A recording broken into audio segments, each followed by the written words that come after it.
Bonjour, je m'appelle Vincent Castelin, je travaille en médecine intensive réanimation à Strasbourg et je vais vous parler de l'hypercalémie.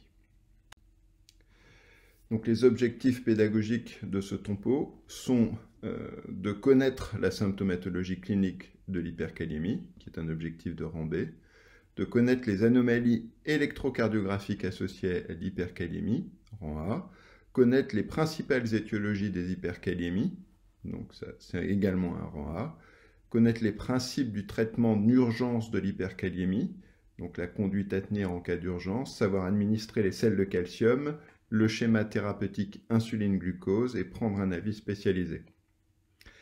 Pour ce qui est des autres possibilités thérapeutiques du traitement d'urgence, donc c'est du rang B, l'utilisation des bêta-mimétiques et l'utilisation du bicarbonate de sodium. Et puis également connaître les traitements de l'hypercalémie chronique modérée, qui est également un objectif de rang A. Donc je n'ai pas de lien d'intérêt sur ce sujet. Le plan que nous allons suivre est assez classique: définition, diagnostic, étiologie et prise en charge. Concernant la définition,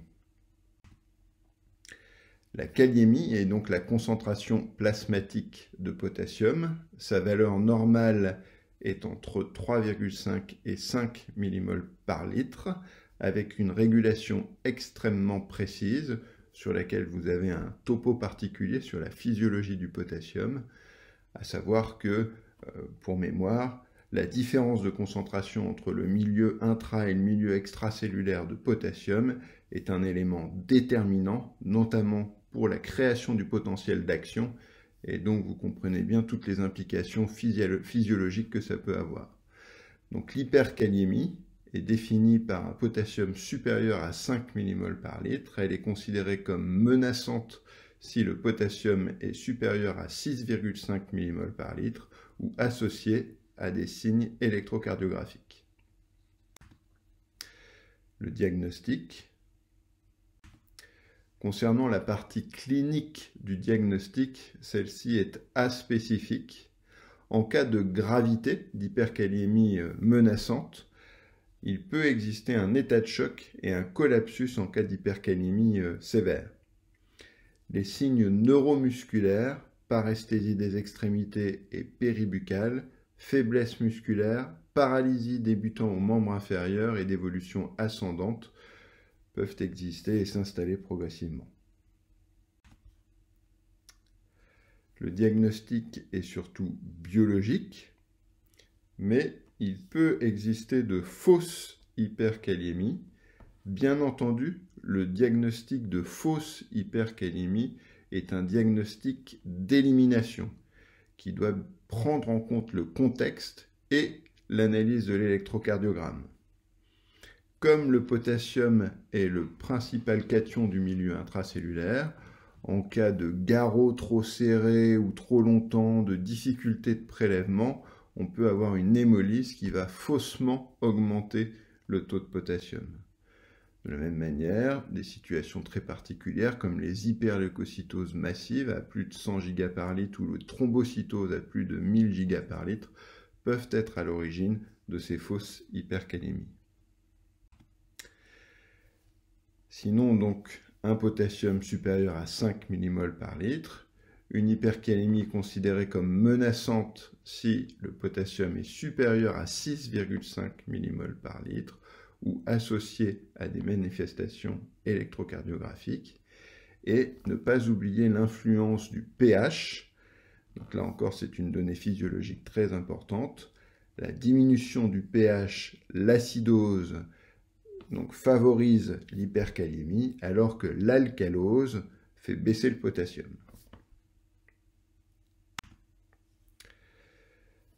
Bien souvent, le diagnostic est électrocardiographique, repérable sur le scope, notamment dans le cadre des formes les plus graves avec l'élargissement du QRS.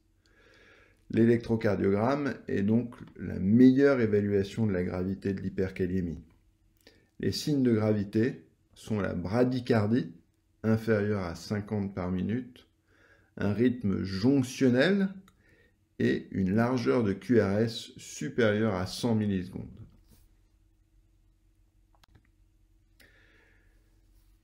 Donc si on imagine une kaliémie croissante, de plus en plus importante, on va d'abord avoir des ondes T pointues et symétriques, puis un bloc sino-auriculaire avec une diminution de l'amplitude de l'onde P jusqu'à sa disparition, la fameuse adynamie auriculaire, puis un bloc auriculo-ventriculaire avec l'augmentation de l'espace PR et la dissociation auriculo-ventriculaire, et puis ce qui fait toute la gravité de l'hyperkaliémie, un bloc intraventriculaire avec un élargissement des QRS.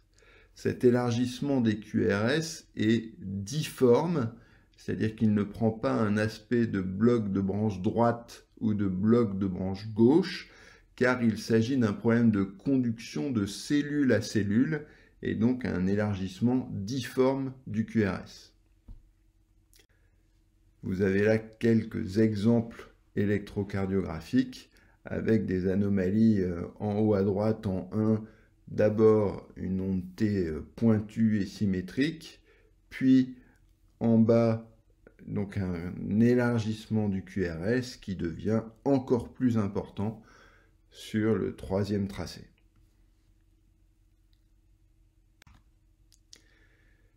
Concernant les étiologies, on les classe classiquement en 3 catégories: les excès d'apport de potassium, les transferts du secteur intracellulaire vers le secteur extracellulaire et les défauts d'élimination. Concernant les excès d'apport, ils sont rarement à l'origine d'une hyperkaliémie si la fonction rénale est normale. Le rein possède des capacités d'élimination du potassium importantes. Cependant, de manière iatrogène, en cas d'apport oraux ou parentéraux important, on peut malgré tout avoir une hyperkaliémie.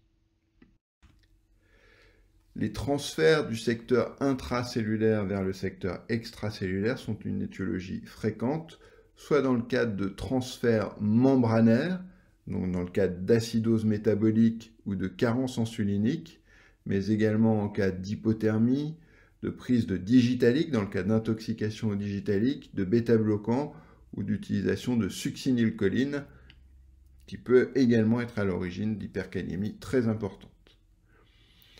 On peut également avoir un syndrome de lyse cellulaire, que ce soit dans le cadre d'une rhabdomyolyse ou dans le cadre d'un syndrome de lyse tumorale, par exemple sur le lymphome de Burkitt, de Crush syndrome, d'hémolyse massive ou d'hémorragie digestive importante, qui peuvent être à l'origine d'apports très importants de potassium, de bascule du secteur intracellulaire vers le secteur extracellulaire.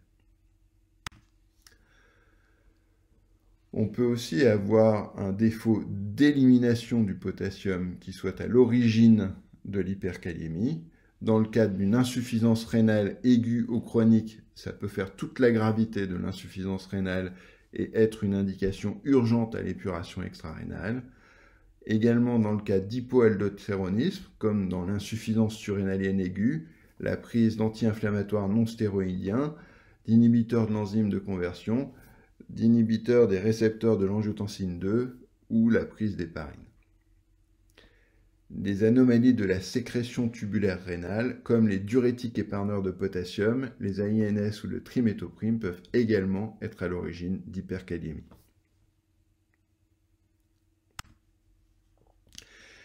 L'enquête étiologique est basée sur l'analyse de la calurèse pour savoir si le fonctionnement du rein est adapté ou pas.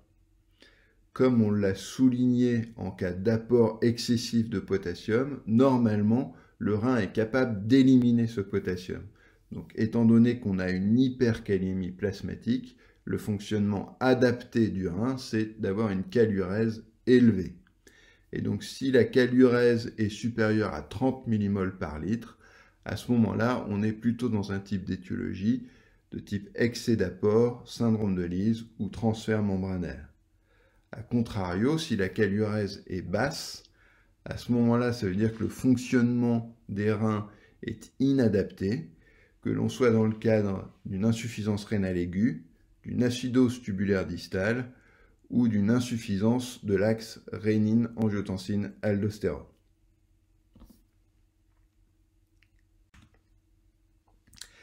La prise en charge des hyperkaliémies est une prise en charge qui est bien entendu étiologique, avec, concernant le traitement étiologique, donc il va y avoir une démarche étiologique adaptée à la cause, mais dans tous les cas, un arrêt des apports de potassium, un arrêt de tous les médicaments hyperkalémiants ou susceptibles de l'être, et le traitement de l'insuffisance rénale. En urgence, en cas d'hyperkalémie menaçante, en cas de signes électrocardiographiques de gravité, donc en cas de QRS élargi avec une bradycardie et un état de choc, on administre des sels de calcium en intraveineux direct, 1 g de chlorure de calcium ou 2 g de gluconate de calcium en intraveineux direct, qui ont un effet cardioprotecteur à renouveler éventuellement, et puis une administration de bicarbonate de sodium molaire à 8,4%, 100 ml en débit libre, avec un rinçage de la voie veineuse ensuite, parce que c'est vénotoxique étant donné l'hyperosmolarité.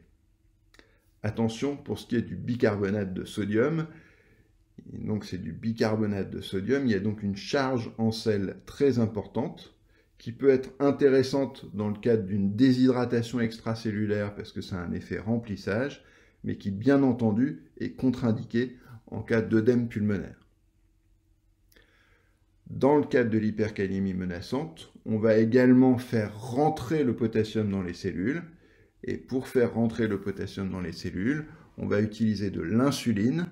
L'insuline, dans la mesure où elle va également faire rentrer le sucre dans les cellules et provoquer une hypoglycémie, doit être administrée de manière concomitante avec du sucre. Et donc, on peut diluer 10 unités d'insuline dans 500 ml de glucosé à 10%, que l'on va faire passer en débit libre et en surveillant la glycémie de manière rapprochée toutes les 15 minutes pendant cette administration. Un autre moyen extrêmement efficace qui en plus peut être réalisé même en l'absence de voie veineuse est le salbutamol, donc qui va être administré sous forme de 20 mg dans 10 ml, donc 4 pipettes asthmatiques, on va dire, en aérosol, que l'on va renouveler de manière à agir sur la NAK-ATPase et faire rentrer le potassium à l'intérieur des cellules. Et puis dans le cadre de cette hyperkalémie menaçante, dans tous les cas, vu que le malade va avoir besoin d'être pris en charge en réanimation, on appelle le médecin en réanimateur pour discuter d'une éventuelle épuration extrarénale. Dans le cadre chronique ou d'une hyperkalémie non sévère, la démarche étiologique relève là, à ce moment-là, tout son intérêt.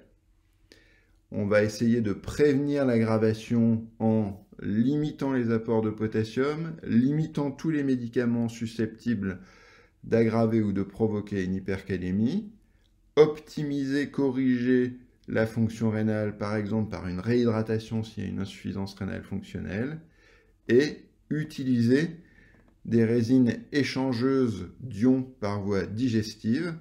Donc en l'absence de signes de gravité, ces résines échangent du potassium contre d'autres ions au niveau de la mucose digestive.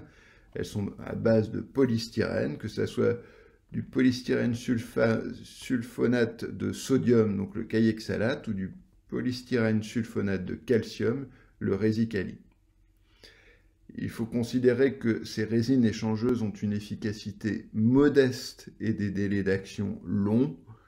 On peut escompter une diminution du potassium de l'ordre de 0,5 mmol par litre en 12 à 24 heures.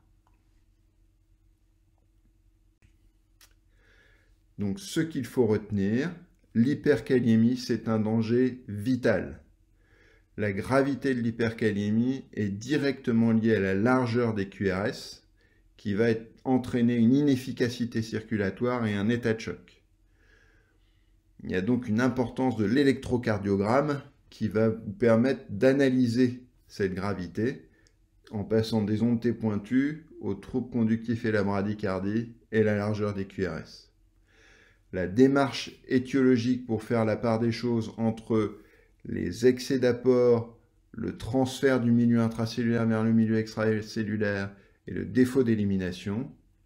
Et en cas de gravité, se souvenir de l'administration du calcium pour son effet cardioprotecteur, l'administration de l'insuline glucose et des bêta-2 stimulants pour leur action sur la NACase-TPase qui vont faire rentrer le potassium à l'intérieur des cellules, et puis en cas d'acidose associée ou de gravité toute particulière, l'administration de bicarbonate de sodium.